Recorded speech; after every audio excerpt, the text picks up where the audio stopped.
Hi, welcome to the channel. If this is your first time, kindly hit the subscribe button down below to stay updated with my upload.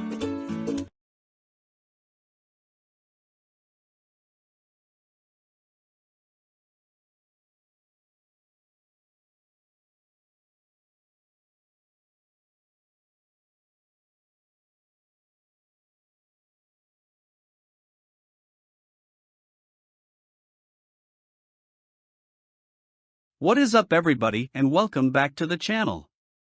In this episode we're going to be taking a look at the Saitama migration they announced yesterday. I'm going to be giving my thoughts on it. We're also going to be talking about why the dev team decided to make this migration, and I'm also going to be asking you your thoughts on this in the comments. So leave a comment below letting me know your thoughts on the migration to the V2 contract, the AMA yesterday, and what you think the future of Saitama holds.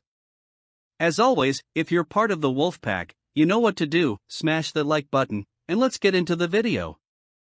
So Saitama, the dev team, hosted an AMA yesterday, in which they made the announcement that Saitama will be moving from a V1 to a V2 contract. And you might be wondering, Jake, why does Saitama need to move from a V1 to V2?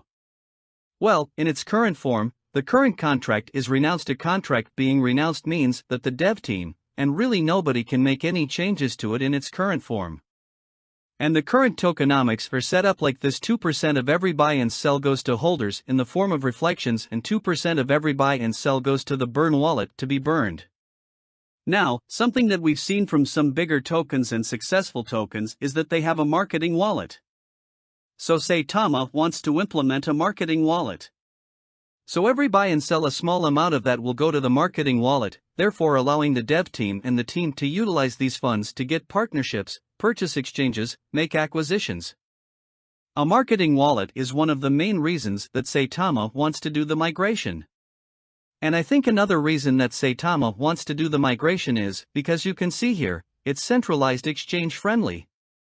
When a token has so many zeros, right, I think Saitama might have had 8 or 9 zeros, it's tougher for exchanges to list these tokens. They like these tokens to have less supply, making it easier for them to do. I've seen a lot of tokens recently migrate from V1 to V2. And one of the main reasons that I've seen for a lot of these tokens is the fact that they want to get listed on more centralized exchanges. Let's take a look at what the dev team said though. They said the reasons why the new Saitama token will make the project stronger and more sustainable, added security fit to face the future's sustainable business, which I believe entails the marketing world that we talked about. Centralized exchange friendly, we talked about that: a hotter burn, and a meme no more. So these are the reasons that the Saitama dev team decided to make the migration. Now, if you're a holder, this is for you, full support for holders, and Saitama holders will not lose tokens or value. And they don't have to do anything because migration will be automatic and free of charge. Plus, we have announced initiatives to support you before, during, and after the migration process. I think this is true so far.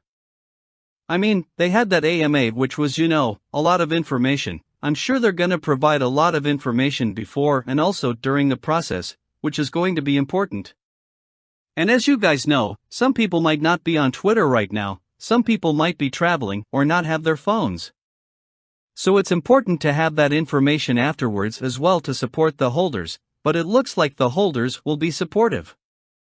And here's the new tokenomics with a 5% tax. So the tax goes up just 1%, but what it's looking like, he's a 1.25% burn, 1.75% is going to funding or that marketing wallet, which is important, 1% distribution to holders, and then a 1% liquidity to add liquidity to the project. So I think that tokenomics are set up much better than we saw here. Still keeping it at a small tokenomics tax, right? You see a lot of tokens with 10-20% on the way in, a way out, which is way too much, so it's still nice to see this tokenomics and these taxes here under 5% or at 5% for Saitama. Now, that being said, I want to give my thoughts on it. I've seen a lot of good migrations. I've seen a lot of bad migrations. I've seen a lot of abysmal migrations. A lot of good migrations happen with Everrise. Now I know that they already set it up, but I would love to see Saitama partner with Everrise and use the Everrise migration platform. I've done 2 migrations with Everrise and they both have taken me less than 10 minutes and they have been incredibly seamless. I don't know if they Saitama has set it up, it looks like they already have. If not, I would highly recommend Everrise. But my main thing that I'm trying to drive home here, my main point is that Saitama needs to make this seamless. I have seen a lot of tokens do a migration that have taken days, weeks to get your tokens, and it makes holders lose faith in the project. I've also seen tokens do smooth migrations to that I can name Mandox and Voltini that have went insanely smooth and allowed holders and convince holders to have more faith in the project. I know it's strange, but it's very important that this migration does go smoothly for Saitama. My thoughts on it? I think it's good. I think it's good that Saitama's migrating because the contract that they purchased, remember they didn't create the contract, they actually purchased it from somebody and took it over, was not set up to be sustainable for the long term. Now Saitama is going to have a much smaller supply. There's not going to be quadrillions of tokens, or I think quintillions, I don't know how many, I think there's quadrillions or quintillions. There's gonna be millions probably, or billions. A much smaller supply. It's more centralized, exchange friendly, and as you guys know, a lot of these exchanges know Saitama. I mean, it's a big token, a lot of people have heard of it. And one of the things that was holding it back was the fact that it was not in the supply was too much, that centralized exchanges couldn't list it.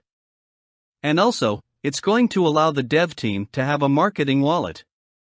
So a percentage of every buy and sell will go to the marketing wallet, allowing them to have partnerships. I wish it would have been done sooner, personally. Because think about how big that marketing wallet would have been.